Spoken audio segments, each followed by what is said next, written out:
नमस्कार। आज क्लास 11 का राजनीति विज्ञान का नवा चैप्टर संविधान एक जीवंत दस्तावेज को शुरू करने वाले हैं। पहला, भारतीय संविधान का मूल दर्शन क्या है? लोकतांत्रिक समाजवाद। एक अच्छे संविधान की विशेषता है सर्वव्यापकता। भारतीय संविधान का अनुच्छेद 370 संबंधित है अनुच्छेद जम्मू कश्मीर से। भारतीय संविधान भारत को वर्णित करता है राज्यों का संघ। भारतीय संविधान संविधान की संशोधन प्रक्रिया कैसी है? सरल एवं कठोर। संविधान को एक पवित्र दस्तावेज किसने कहा? B.R. अम्बेडकर। कानूनों का एक ऐसा दस्तावेज जिसके आधार पर सरकार स्वरूप निश्चित होता है क्या कहलाता है? संविधान। कोई भी संविधान संशोधन बिल किसी स्वीकृति के बाद ही प्रभावी माना जाता है। राष्ट्रपति।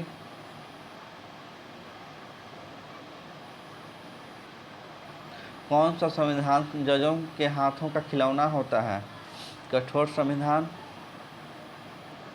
किस अनुच्छेद में संविधान के संशोधन प्रक्रिया का वर्णन है? 368। किसी भी देश का संविधान उस देश की किस बात का परिचायक है? शासन प्रणाली का। भारत कैसा गणराज्य है? संप्रभु। भारतीय संविधान में प्रथम संशोधन किस वर्ष हुआ? संप्रभु। भारतीय संविधान में प्रथम संशोधन किस वर्ष हुआ? 1951 में। निम्न में से किस देश को संविधान लचीला है? ब्रिटेन का।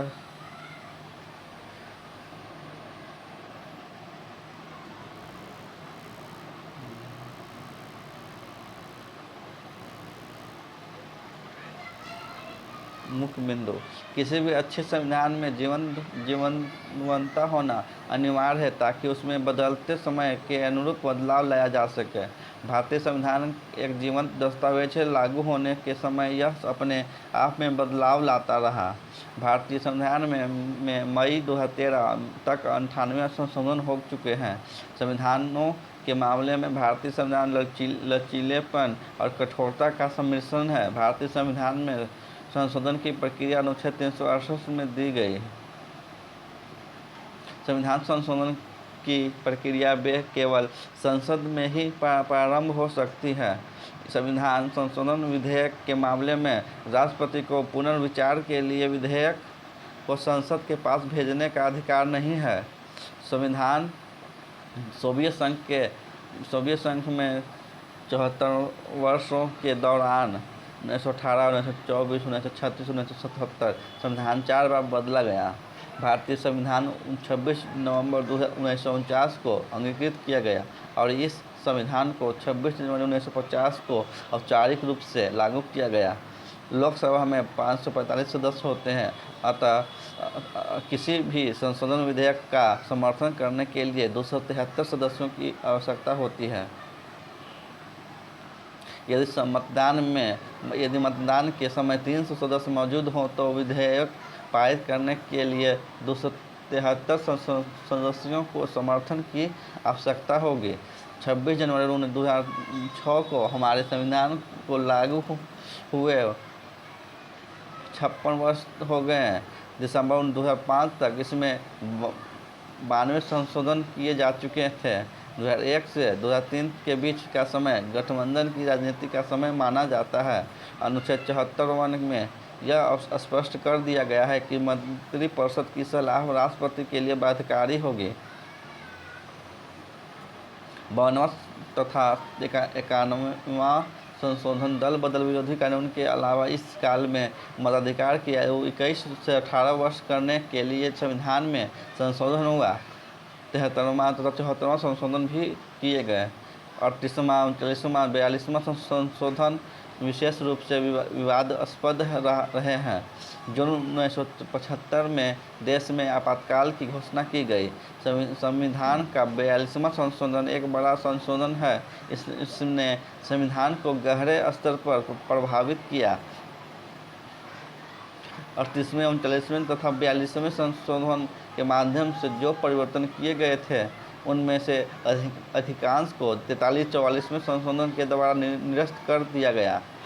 सन 2000 में भारत सरकार ने उच्चतम न्यायालय के सेवानिवृत्त मुख्य न्यायाधीश श्री वेंकटेचला की अध्यक्षता में एक आयोग नियुक्त किया गया,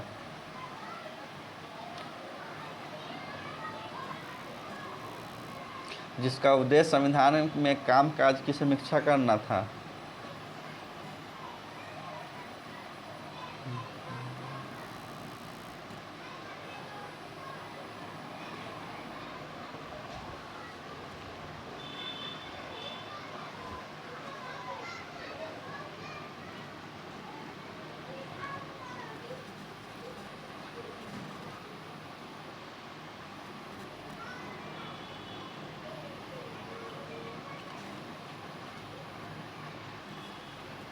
मतदाता।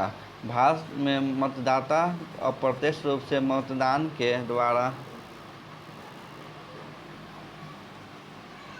अपने क्षेत्र के प्रतिनिधि का चुनाव करते हैं और ये चुने हुए प्रतिनिधि मतदाता के राय को संसद या विधानसभा में पेश करते हैं। भारत का राष्ट्रपति। भारतीय संविधान में संशोधन प्रक्रिया में सभी विधेयकों की तरह संशोधन विधेयक को भी राष्ट्रपति के अनुमोदन के लिए भेजा जाता है, परंतु इस मामले में राष्ट्रपति को पुनर्विचार करने का अधिकार नहीं है। राज्य की विधानसभाएं। राज्य विधानपालिका की संविधान संशोधन के मामले में सीमित भूमिका है। कोई भी संविधान संशोधन प्रस्ताव राज्य की विधानसभा के पेश में नहीं किया जा सकता जब तक कि संसद में से बिल पारित होने के बाद बिल आधे राज्यों की विधानपालिकाओं से पारित करा जाता है। संसद। संविधान संशोधन की प्रक्रिया संसद से ही शुरू होती है। संसद के विशेष बहुमत के अलावा किसी बाहरी एजेंसी जैसे संविधान आयोग या किसी अन्य निकाय की संविधान की संशोधन प्रक्रिया में कोई भूमिका नहीं होती। राज्यपाल संविधान संशोधन में कोई भूमिका नहीं निभाते। न्यायपालिका संविधान संशोधन में कोई भूमिका नहीं निभाते।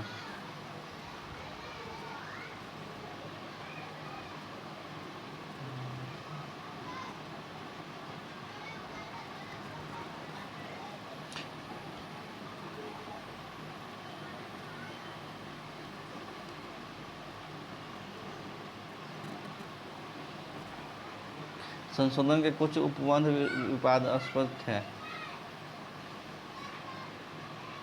1974 से 1976 के बीच 3 वर्ष के लिए अंतराल में 10 संवैधानिक संशोधन किए गए।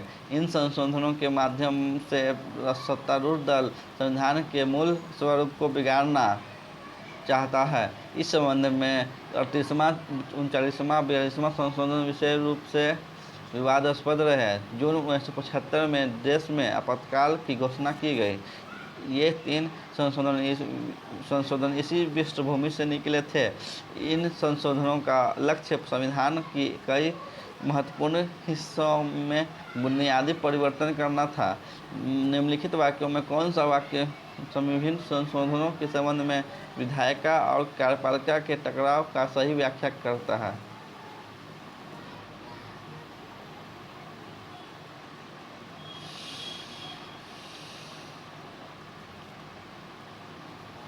नागरिकों के अधिकार की रक्षा की जिम्मेदारी विधायिका को नहीं सौंपी जा सकती।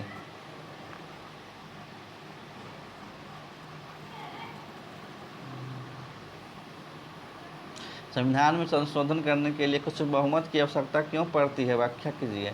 विधायिका में किसी प्रस्ताव या विधेयक को पारित करने के लिए सदन में उपस्थित सदस्यों के साधारण बहुमत की आवश्यकता होती है। ये सभी सदस्य को विधेयक पर मतदान करते हैं। अगर इन सदस्यों में से कम 124 सदस्य विधेयक के पक्ष में मतदान करते हैं तो इस विधेयक को पारित माना जाता है, लेकिन संशोधन विधेयक पर यह बात लागू नहीं हो पाती।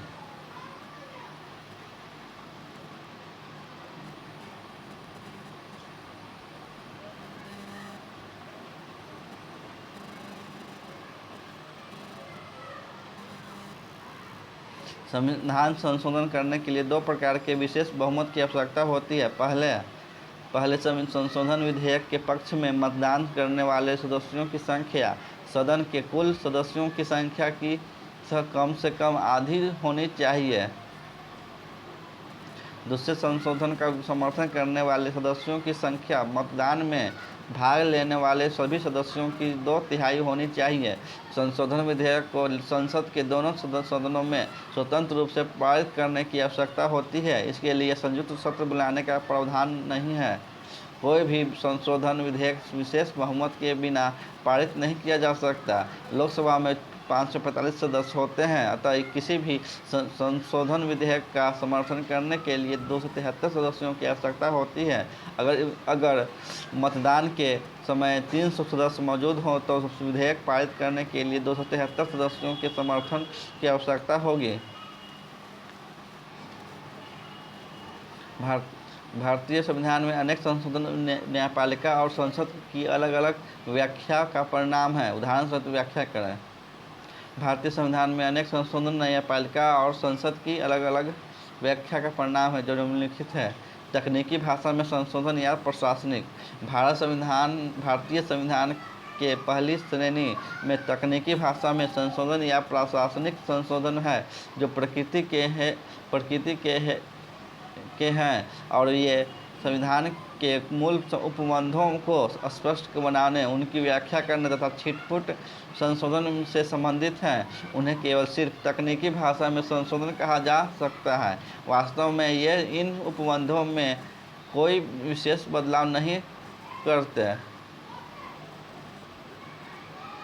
उदाहरण के लिए उच्च न्यायालय के न्यायाधीशों की सेवानिवृत्ति की आयु सीमा का 60 वर्ष से बढ़ाकर 62 वर्ष करना है और इसी प्रकार सर्वोच्च न्यायालय की न्यायाधीशों का वेतन बढ़ाने संबंधी संशोधन तथा विधायकों के अनुसूचित जनजाति के लिए सीटों के आरक्षण संबंधी संशोधन है जो मूल उपबंध में आरक्षण की बात 10 वर्ष की अवधि के लिए कही गई थी, परंतु इन वर्गों को उचित प्रतिनिधित्व देने के लिए इस अवधि को प्रत्येक 10 वर्ष की समाप्ति पर एक संशोधन द्वारा आगामी 10 वर्षों के लिए बढ़ाना आवश्यक समझा गया। दूसरा, संविधान की व्याख्या को लेकर न्यायपालिका और सरकार के बीच अक्सर मतभेद पैदा होते रहे हैं। संविधान के अनेक संशोधन इन्हीं मतभेदों की उपज के रूप में देखे जा सकते हैं। इस तरह के टकराव पैदा होने पर संसद को संशोधन का सहारा लेकर संविधान की किसी एक व्याख्या को प्रमाणिक सिद्ध करना पड़ता है। प्रजातंत्र में विभिन्न संस्थाएं संविधान और अपनी शक्तियों की अपने अपने तरीकों से व्याख्या करती है। यह लोकतांत्रिक व्यवस्था का एक अहम लक्षण है। कई बार संसद इन न्यायिक व्याख्याओं से सहमत नहीं होती। उसे न्यायपालिका के नियमों को नियंत्रित करने के लिए संविधान में संशोधन करना पड़ता है। 1970 से 1975 के दौरान ऐसी अनेक परिस्थितियां पैदा हुई है। उदाहरण के लिए मौलिक अधिकारों की और नीति निर्देशक सिद्धांतों को लेकर संसद और महान्यायपालिका और न्यायपालिका के बीच अक्सर मतभेद पैदा होते रहे हैं। इसी प्रकार निजी संपत्ति के अधिकार के दायरे तथा संविधान में संशोधन के अधिकार की सीमा को लेकर भी दोनों के बीच विवाद उठते रहे हैं। तीसरा, राजनीति में आम सहमति के माध्यम से संशोधन में बहुत से संशोधन ऐसे हैं जिनके राजनीतिक दलों की आपसी सहमति का परिणाम माना जाता है। ये संशोधन तत्कालीन राजनीतिक दर्शन और समाज की आकांक्षाओं को समाहित संपत्ति के अधिकार के दायरे और संविधान में संशोधन के अधिकार की सीमा को लेकर भी दोनों के बीच विवाद उठते रहे हैं।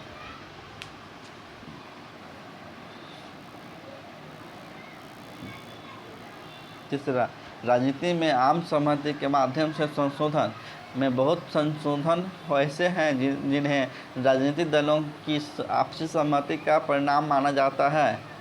ये संशोधन तत्कालीन राजनीतिक दर्शन और समाज की आकांक्षाओं को समाहित करने के लिए किए गए थे। दल बदल विरोधी कानून 52वां तथा 91वें संशोधन के अलावा इस काल में मताधिकारों की आयु को 21 से 18 वर्ष करने के लिए संविधान में संशोधन हुआ और 73वां और 74वां संशोधन किए गए थे। इस काल में नौकरियों के आरक्षण सीमा बढ़ाने तथा प्रवेश संबंधी नियमों को स्पष्ट करने के लिए भी संशोधन किए गए हैं। सन 1992-93 के बाद इन मुकदमों को लेकर देश में एक आम सहमति का माहौल पैदा हुआ और इन मुद्दों से संबंधित संशोधन पारित करने में कोई खास दिक्कतों का सामना नहीं करना पड़ा। विवादास्पद संशोधन। भारतीय संविधान में संशोधन बढ़ने के प्रश्न पर आज तक कोई विवाद उत्पन्न नहीं हुआ है, परंतु 80 के दशक में इन संशोधनों को लेकर विधि और राजनीति के दायरों में भारी बहस छिड़ी थी। 1971 और 1976 के समय में विपक्षी दल इन संशोधनों को संदेह की दृष्टि से देखते थे। उनका मानना था कि इन संशोधनों के माध्यम से सत्तारूढ़ दल संविधान के मूल स्वरूप को बिगाड़ना चाहते हैं। इन संबंध में 38वां, 39वां और 42वां संशोधन विशेष रूप से विवादास्पद रहे हैं। जून 1975 में देश में आपातकालीन की घोषणा की गई। ये 3 संशोधन इसी पृष्ठभूमि से निकले थे। इन संशोधनों का लक्ष्य संविधान के कई महत्वपूर्ण हिस्सों में बुनियादी परिवर्तन करना था।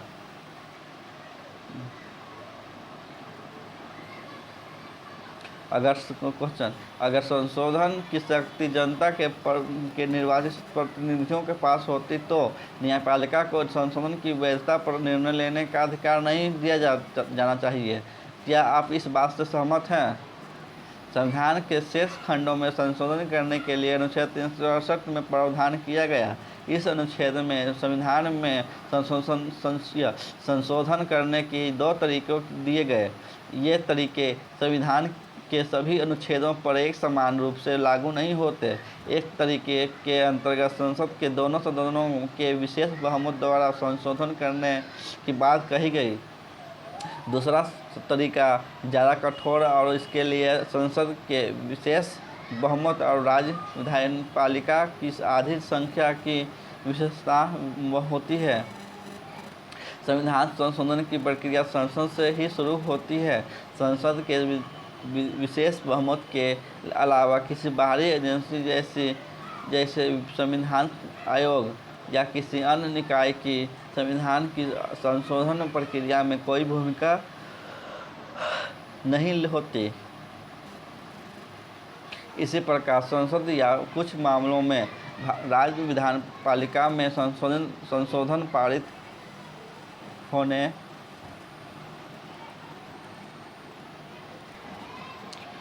के पश्चात हम संशोधन को पुष्ट करने के लिए किसी प्रकार के जनमत संग्रह की आवश्यकता नहीं होती। अन्य सभी विधेयकों की तरह संशोधन विधेयक को भी राष्ट्रपति के अनुमोदन के लिए भेजा जाता है, परंतु इस मामले में राष्ट्रपति को पुनर्विचार करने का अधिकार नहीं है। इन बातों से पता चलता है कि संशोधन की प्रक्रिया कितनी कठोर और जटिल हो सकती है। हमारे संविधान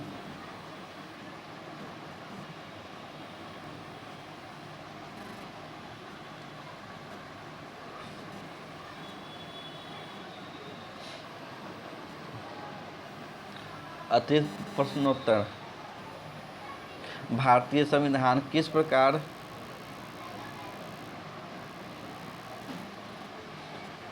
से संशोधन किया जा सकता है? भारतीय संविधान में 3 तरीकों से संशोधन किया जा सकता है। पहला, संसद में समान बहुमत के आधार पर। संसद के दोनों सदनों में अलग अलग विशेष बहुमत के आधार पर।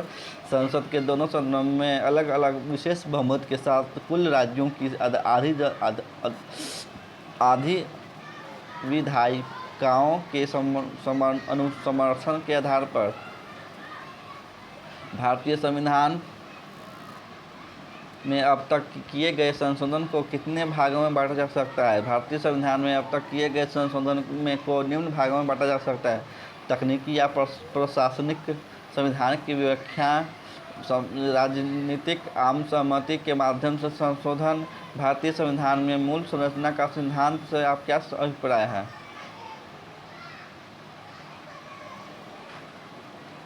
उत्तर: भारतीय संविधान में मूल संरचना का सिद्धांत। यह सिद्धांत सर्वोच्च न्यायालय ने केशवानंद भारती बनाम केरल राज्य के मामले में 1973 में दिया था।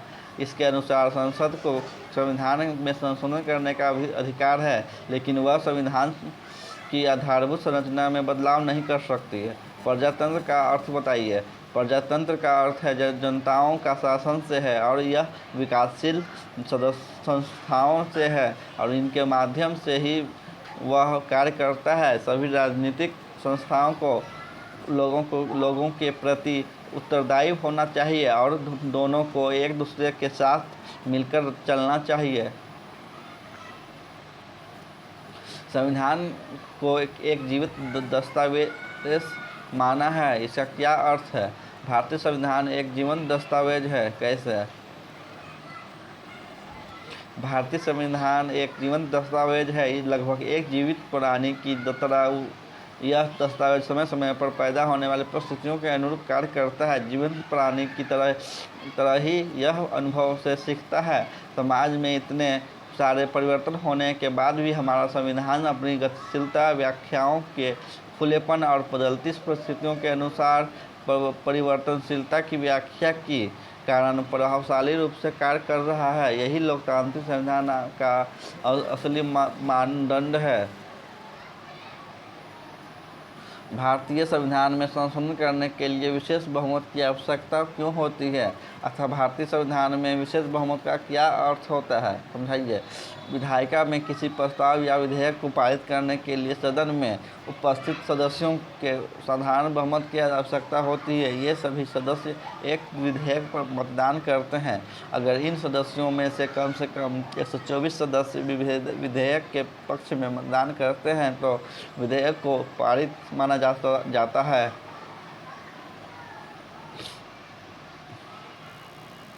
लेकिन संशोधन विधेयक पर यह बात लागू नहीं होती। संविधान में संशोधन करने के लिए दो प्रकार की विशेष बहुमत की आवश्यकता होती है। पहले संशोधन विधेयक के पक्ष में मतदान करने वाले सदस्यों की संख्या सदन के कुछ सदस्यों की संख्या की कम से कम आधी होनी चाहिए। दूसरे संशोधन को समर्थन करने वाले सदस्यों की संख्या मतदान में भाग लेने वाले सभी सदस्यों की 2/3 होनी चाहिए। संशोधन विधेयक को संसद के दोनों सदनों में स्वतंत्र रूप से पारित करने की आवश्यकता होती है। इसके लिए संयुक्त सत्र बुलाने का प्रावधान नहीं है। कोई भी संशोधन विधेयक विशेष बहुमत के बिना पारित नहीं किया जा सकता। लोकसभा में 545 सदस्य होते हैं, अतः किसी भी संशोधन विधेयक को समर्थन करने के लिए 273 सदस्यों की आवश्यकता होती है। अगर मतदान के समय 300 सदस्य मौजूद हों तो विधेयक पारित करने के लिए 273 सदस्यों की समर्थन की आवश्यकता होगी। विश्व के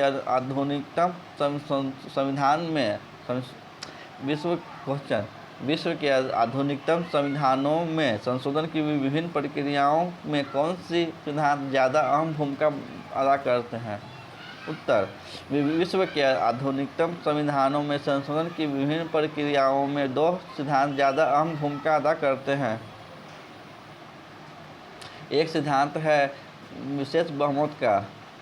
उदाहरण के लिए अमेरिका, दक्षिण अफ्रीका, रूस आदि के संविधानों में इस सिद्धांत का समावेश किया गया है। अमेरिका में 2/3 बहुमत का सिद्धांत लागू है, जबकि दक्षिण अफ्रीका और रूस जैसे देशों में 3/4 बहुमत की आवश्यकता होती है।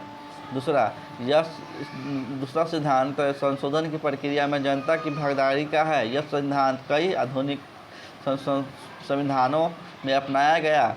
स्विट्जरलैंड में तो जनता को संशोधन की प्रक्रिया शुरू करने का अधिकार है। रूस और इटली अन्य ऐसे देश हैं जहां जनता को संविधान में संशोधन करने या संशोधन के अनुमोदन का अधिकार दिया गया है।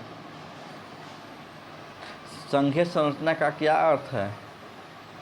संघीय संरचना का अर्थ यह है कि राज्यों की शक्तियों केंद्र सरकार की दया पर निर्भर नहीं करती। संविधान में राज्यों की शक्तियों को सुनिश्चित करने के लिए यह व्यवस्था की गई कि जब तक आधे राज्यों की विधानपालिका किसी संशोधन विधेयक को पारित नहीं कर देती, अतः वह संविधान संशोधन प्रभावी नहीं माना जा सकता। इस संघीय संरचना में संबंधित प्रावधानों के अलावा मौलिक अधिकारों के प्रावधानों को भी इसी प्रकार सुरक्षित बनाया गया है। क्वेश्चन, भारतीय संविधान में संशोधन करने के लिए व्यापक बहुमत की आवश्यकता क्यों पड़ती है, समझाइए। भारतीय संविधान में संशोधन करने के लिए व्यापक बहुमत की आवश्यकता इसलिए पड़ती है क्योंकि इस प्रक्रिया में राज्यों की सीमित भूमिका भी दी गई है।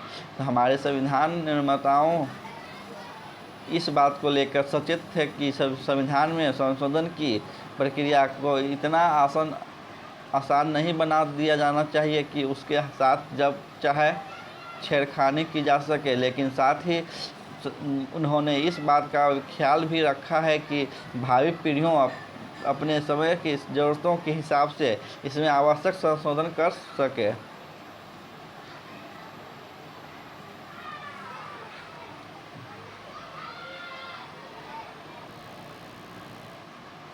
निम्नलिखित शब्दों पर टिप्पणी कीजिए।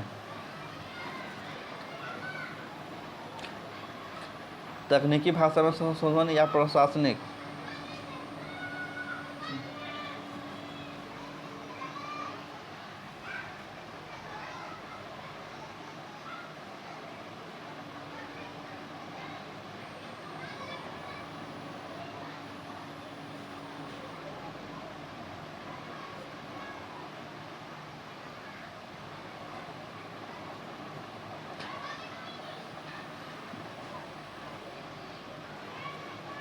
भारतीय संविधान के मूल संरचना तथा उसके विकास का वर्णन कीजिए। भारतीय संविधान के विकास को जिस बात ने बहुत दूर तक प्रभावित किया है वह संविधान के मूल संरचना का सिद्धांत है। इस सिद्धांत को न्यायपालिका ने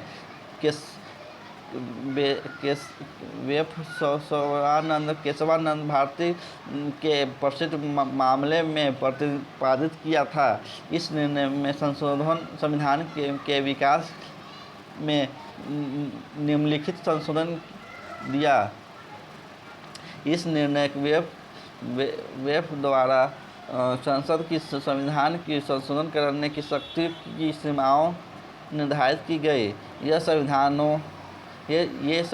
संविधान किसी भी सभी भागों में के संपूर्ण संशोधन की अनुमति देता है।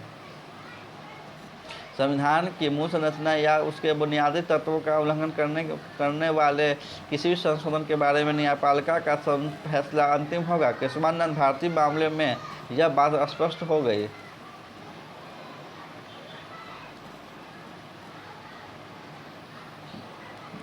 नमस्ते, तो समाप्त हुआ। धन्यवाद।